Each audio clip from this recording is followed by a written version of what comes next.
I'm now going to continue my video series on memory by helping you remember a couple of jokes. These jokes can actually be found in the July 1996 issue of the Reader's Digest. First, we're going to proceed to page number 34. You say, well, there's lots of jokes there.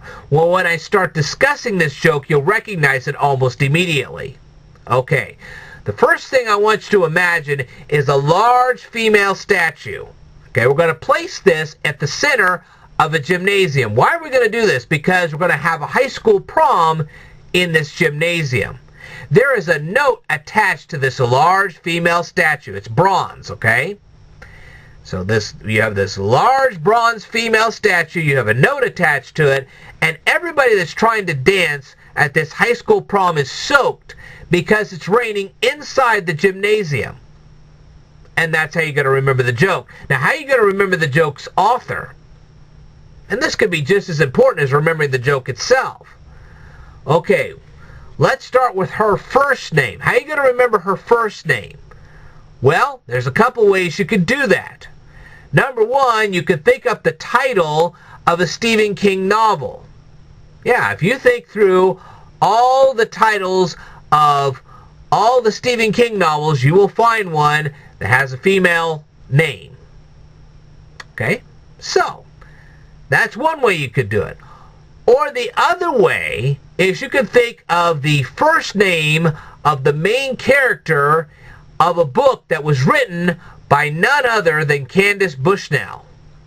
Now, if you know who Candace Bushnell is, you know what her book is, and you know the main character of her book. And you can associate that first name with the first name of this joke's author. Either way, that's a good way to remember it. Now then, what about the last name? Okay? All you have to do is imagine this joke's author trying to eat a whole garlic clove. As soon as you do, you now have the first name and the last name. Bingo. Alright, now let's go on to page number 42. When we do, we're going to see an advertisement. It's a huge advertisement in a newspaper. Okay? There is a large frozen ring that is sitting on top of a piece of cheese, which is in the shape of the state of Wisconsin. Okay? Now, we take the advertisement away, and now we got the frozen ring, and obviously it's real heavy because it's real large, and it's sitting on top of the cheese. Now, why is that important? Because the frozen part is one part of a city name, okay? And, of course, if you change the word ring, you just change one letter, you got the second part of a city name, okay? And, of course, if you consider the weight of the ring, that's the third part of that city name. So you have three parts of a city name there. The ring is frozen, so that's the first part of the city name. It's a ring, so that's the second part of the city name. And the ring is heavy, and how much it weighs is the third part of the city name. Now, why are we doing Wisconsin cheese? Because you're trying to remember the state, too. Okay? And yes, that city is in that state. Okay? You'll find that city in the state of Wisconsin. Alright, now let's go beyond this. Alright, now we're going to imagine that this block of Wisconsin cheese is real. And that's going to help us remember the next part of the joke. Now you say, well, there's no blocks of cheese in the shape of the state of Wisconsin. Oh, yes, there is. I've got a picture of it. I got a hyperlink down below. If you click that, you'll see a picture of a block of cheese in the shape of Wisconsin, so you can kind of get a visualization on this. Alright. Now, somebody has used a highlighter to color the outside of the brick of cheese.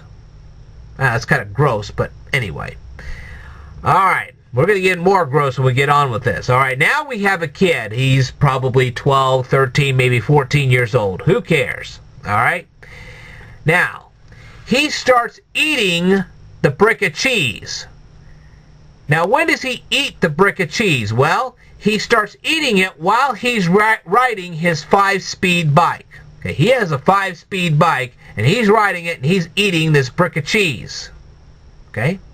Now, you take a look at the bike, and plastered on the side of the bike is the word Porsche. So this bike is going to have a look similar to a Porsche car. So this is a real fancy bike. It's a 5-speed. Okay? And of course, this bike is silver in color. Okay, so now you got a pure silver bike with the name Porsche on it, and it's a 5-speed. Okay. Now what about the kid himself? Well, to remember the decade in which this bike came from, we're going to picture the kid wearing a polyester shoe. We're going to picture the kid wearing a polyester shirt and platform shoes. So now we can remember the decade. And of course we're talking about the very end of the decade. So that'll help you out there. Now, you say, well, there's one more thing we have to remember. You betcha.